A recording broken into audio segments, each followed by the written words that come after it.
Hello, magandang oras po sa inyong lahat. Babalik live naman ako sa YouTube channel at maraming salamat sa channel na hanggang ngayon ay nandito pa rin siya, tumutulong sa atin para makapag-video tayo, at maraming salamat din sa aking mga supporters na hanggang ngayon ay nag-aabang sa sunod kong mga videos, at sa mga silent viewers, maraming salamat, hanggang ngayon nandyan pa rin kayo.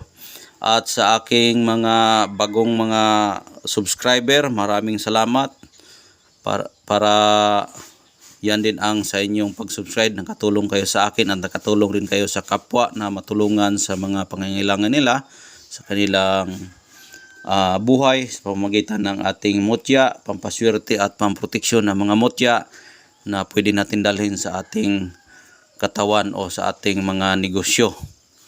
Ito po ang aking mutya na ipapakita sa araw po ngayon, ay mutya po ito sa diwindi. Tinatawag itong mutya sa diwindi dahil nga ito'y gamit sa diwindi o sapatos ng diwindi ito. Ito po ang itsura sa sapatos ng diwindi. Ayan. Sapatos ng diwindi po yan. Ayan. Ito yung tikod at ito yung lapalapa na kung saan dito parte ang may daliri na pinapasukan, dito pinapasok yung paa. Ayan.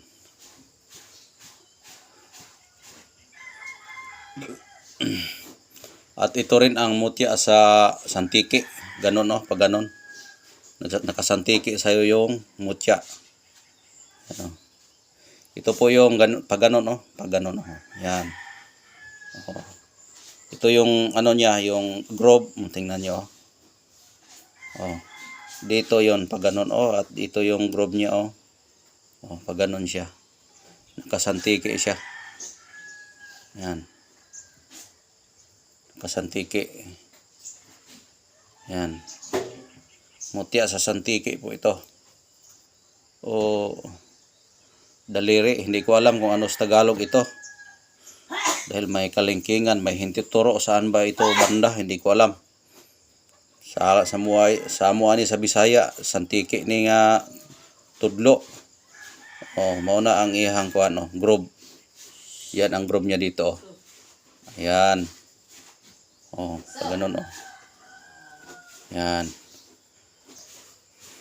Ang gamit po nito ay pangamigo. Yung pangamigo sa Tagalog, yung pang-aakit sa mga kaibigan sa tao. Yan po ang gamit nito, pang-aakit sa kaibigan sa mga tao. Makipagkaibigan sa iyo yung mga tao kapag dala mo ito, dahil nga po ay kung nakakita kayo ng tao na nakipagsantiki sa iyo habang siya ay nakasakay, nakatingin, nakasinyas, ganon. Siyempre kapag ikaw ay mababait na kahit hindi mo kilala yung tao, ay magyango ka sa iyong ulo. Magtando ka, sabi mo oo, ganon, kahit hindi mo kilala. Kaya ito, pagdala mo ito, maganda ito dalhin sa pang-araw-araw mong pagdala. Marami kang kaibigan ito. At kapag mga taong duulin mo o tinatawag na puntahan mo yung tao, kausapin mo, ay madali lang makipagkausap sa iyo ang tao kapag dala mo ito. Kaya ito ay pampalambot sa puso ng tao, kung aakit sa lahat ng iyong lakad. Ito ay maganda gamitin sa pang-business. Ito rin ay maganda, yung paa ng diwindi, maganda ito sa lahat ng lakad, maganda sa lahat ng lakad. Kahit mga critical nga area, ito ay makaproteksyon sa iyo kapag ito ang dali mo. Dahil nga ito ay paa, ito ang magdadala sa iyo ng proteksyon. Dahil nga po yung diwindi ay hindi basta-basta po yung diwindi, dahil nga po ay hindi sila makikita. Ito ay tagulilong, panipas. Ito ang mutya ng mutya sa paa ng diwindi. Dahil nga po, kung basihan natin, ang diwindi nga po ay mahirap makita, mahirap mahuli, maliban kapag ikaw ay bigyan sa kanilang mga gamit at magpapakita sa iyo, ay magiging makapangyarihan ka. Ay wala namang diwindi na tinatawag na napatay yung diwindi. Walang diwindi na napatay. Kaya ito ay magandang gamitin sa lahat ng lakad, itong mutya niya na paa ng diwindi. Kaya ito ay pangkalahatang proteksyon ito, itong paa ng diwindi. Malalaman mo kung ano ang lakad ng iyong mga kaaway, malalaman mo kung ano ang lakad at o lahat ng lakad ng iyong mga kaaway, malalaman mo kung mayroon siyang tangka sa iyong mga masasama, malalaman mo sa pamamagitan nito. At kahit sa iyong paglalakad ay malaman mo kung mayroong disgrasya na paparating o ikay mag-drive na ito'y dala mo, malalaman mo na yan ay hindi muna tayo maglakad dahil may medyo delikado sa araw na ngayon. Dahil sa pamamagitan ng birtud ng paa ng diwindi, yan ay magtuturo sa iyo ng third eye o tinatawag na pangatlong mata na makikita mo ang hinaharap. Yan po ang gamit sa mutya sa paa ng diwindi. Ito rin ay maganda ito sa business. Lahat ng alakad mo, marami kang kaibigan, madali kang makakita ng mga kaibigan, madali mong maipauo yung mga kaibigan, makatanlo agad sa kanilang ulo dahil nga po ay nakasantiki ang sinyas. Dahil kapag may magsantiki siya ng sinyas, kapag ikay mabait, magtando ka sa iyong ulo. Kaya yan po ay birtud niya, ganyan po ang birtud niya. Kapag ikay maglakad kung saan-saan, marami kang kaibigan, maraming magtulong sa iyo, maraming makipagkausap sa iyo, maraming makipagkaibigan sa iyo. Kaya ito'y gamit rin sa iyong paghanap buhay.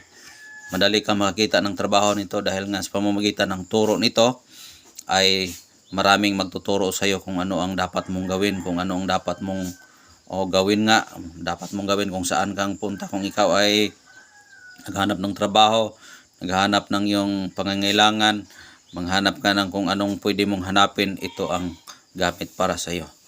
Ayan lang po ang aking masasabi sa mutya na aking nakikita sa araw po ng Biyernes. Itong mga mutya nito ay hindi basta-basta dahil nga po ay gamit po ito ng mga katawan ng tao. Dahil nga po ay tinatawag katawan ng tao dahil ito ay kumagko. Ayan pag ganun katawan yan, parte ng katawan ng tao. Ito rin parte ng katawan ng tao na diwindi, parte ng katawan ng tao talaga. Ayan nagiging bato siya, nagiging mutya na dahil nga ito ipapagamit sa atin ng ating mga kaibigang mga engkantuhanon. Ayan, nagawa siya ng ganito para magamit natin sa ating panghanap buhay. Ayan, nakasantiki siya. Ito, nakapaa, nakalakad. Ayan lang po ang aking masasabi sa nangangailangan po nito. Mayroon akong number na iniwan dyan sa aking vlog. Sa title lang, may number ako diyan. Pwede kayo mag-text sa akin, magtawag. At malalaman ko naman kung sino yung karapat-dapat na makatanga nito. Sa pamamagitan ng ilang text, salita, makipagkausap sa akin, malalaman ko ang kanilang espiritu na sila ba ay karapat-dapat na magtanga nito. Dahil hindi pwede na magdala kanyan ay parang magsuhid-suhid lang o yung gusto-gusto lang. Kailangan kapag dala mo yan habang buhay na yan na ikaw ay isang immortalis na tao na pwede mo ipamana sa iyong mga pamilya itong mutya. Dahil nga yung mutya ay hindi basta-basta, may power po yan. Kaya kapag dala mo yan, hindi lang basta kay dala lang na suhid-suhid lang o gaya-gaya lang. Dahil yung bisa niya ay mawala at yung bato rin ay mawala, lumayas yung bato. Kaya kung magdala ka niyan ay hindi basta-basta, alagaan mo talaga para yan ay makatulong sa iyo. Kaya hanggang dito na lang. Maraming salamat. God bless po sa inyong lahat. Bye-bye. Ingat po kayo palagi.